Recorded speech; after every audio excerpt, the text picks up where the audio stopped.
You are going through a very, very transformative time. Channeled message is that something about the number 10. I feel like this is related to October. 10 is also the number of completion. Not necessarily completion in the sense of where you're ending a cycle. It's more like the completion of you're beginning a new level up. This is a channeled message for somebody who is releasing a relationship or some sort of situation that brought up old residual energies that you have been holding on to. And it's time for you to take that and release it and turn your power inwards. It's another cycle. I feel like some of you have probably been through this before, but I feel like this is a different space where you're finally seeing some things that, you know, have been trapped in the subconscious mind. A lot of people say face your fears, face your fears, face your fears, right? I say face your unconscious subconscious mind and actually focus on it. Say, I call upon my subconscious, my unconscious mind. This is when we literally are communicating directly. It's not just saying, I'm gonna face my fear, or what is my fear? My fear is death, you know, and start thinking about what death means and all, you know, and then we start going, no, let's start asking our unconscious minds to communicate with us, to release, start talking literally to the unconscious mind. This is a channel message for somebody who is releasing some sort of relationship, ever kind it is. This is just some sort of relationship that has reminded you of past sort of relationships or pointed you in a direction to release subconscious trappings in your mind that are holding you from mother freaking manifesting your best life and actually truly loving yourself to the fullest capacity and actually not allowing any more cycles to come through. You're tired of the cycles, you're over it, and so anyways, this is where you're at. The person that you are dealing with, this person is a very intense person.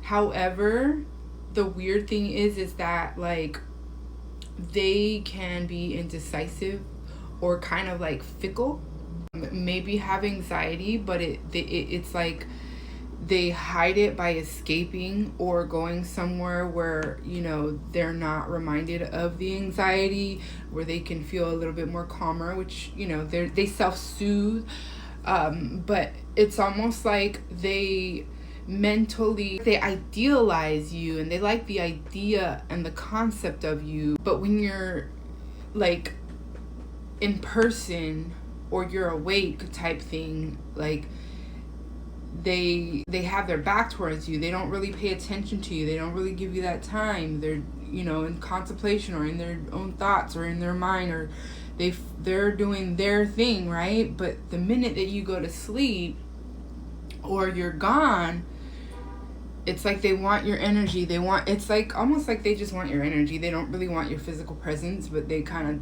like the idea of you, but not the actualization, which also turns you to kind of, you know, feel alone and like feel like I can just might as well float on, you know. But this is about this person. This person likes to float on as well. So we're all mirrors, right?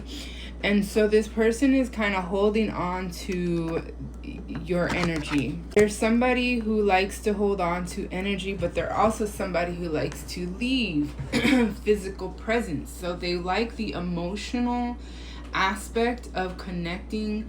They like the energetic space, but the physical space, they don't really like to. They like money. They like their money, but they don't physically like to be with you. That makes sense. That sounds so horrible.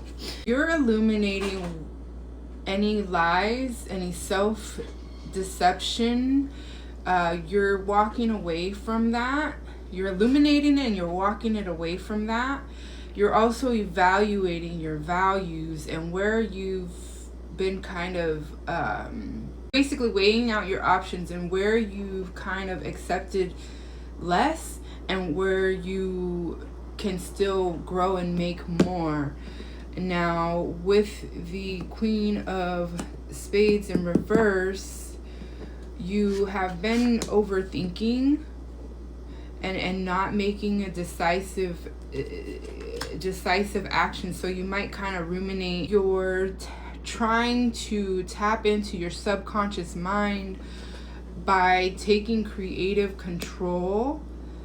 And so you're tapped out with your mental, basically, but you're tapping into your fierceness, your boldness, your braveness, and your masculine energy. I feel like your masculine energy is coming online. The Lion, I love this card. This is my personal card. But in this deck, look at how she just looks, right? But she's also just wearing the shirt. She's nude underneath, so she's in the raw, right? So this is you, the type of person that you are.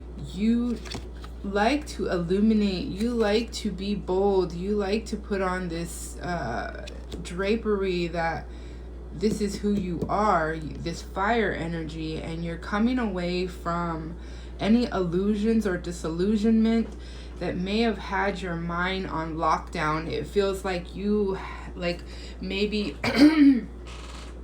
somebody made you feel like this is all that you are worth, and you may have for a second believed it. The situation that happened here was a coming together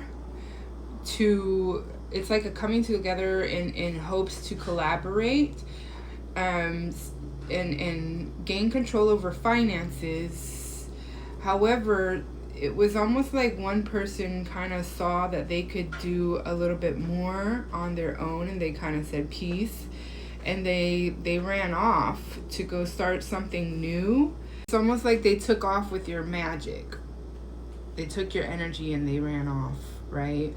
It was supposed to be like both of you wishing on a star type energy, so you can like co-create. But the masculine, whoever's the masculine in this dynamic, said deuces and ran off and was like, yeah, let me see what I can do. But the thing is that they went from feeling like this king to this pentacle, or it might be somebody who's younger. This situation led to like a crossroad. It led to some just like unknown events, and it led to somebody feeling like they had to tell you or speak on the situation, like they know the whole situation. But it also led to you seeking peace. The overall advice for this, I have the Six of Air, which is ruled by Cat's Tail in this deck. Question your assumptions. Gain clarity through articulating your visions and writing. Support others in setting intention for change. Clarity can be found in the mire. Cattail, seen as invasive, creates a stronger ecosystem by cleansing and purifying an area, making it more habitable for life. Open yourself to new ways to pray. Ask for help from your community when you need it. Adjust your expectations and challenge your current way of thinking. As cattail seeds are carried by the wind, trust spirit to carry your vision towards a greater goal. Cattail is sometimes called the supermarket of the wild for its many uses, such as food, shelter, clothing, fuel, and medicine. Be the resource of spirit. Look for myriad ways to be of service to the needs of others. Learn to make botanical paper from cat's tail and use it for journaling. Write a single petition to a holy helper, then burn the paper, letting your prayers rise to heaven.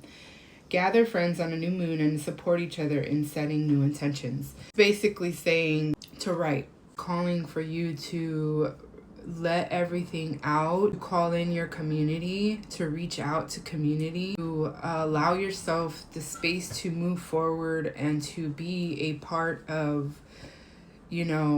something greater than yourself and something greater than this situation. And that's where you're going to see where this situation has helped you to rise within yourself and within the collective. So I hope that this helped and this resonated. Let me know with the comments down below. Subscribe, like, share, all the things, and I'll see you on the next one. Peace.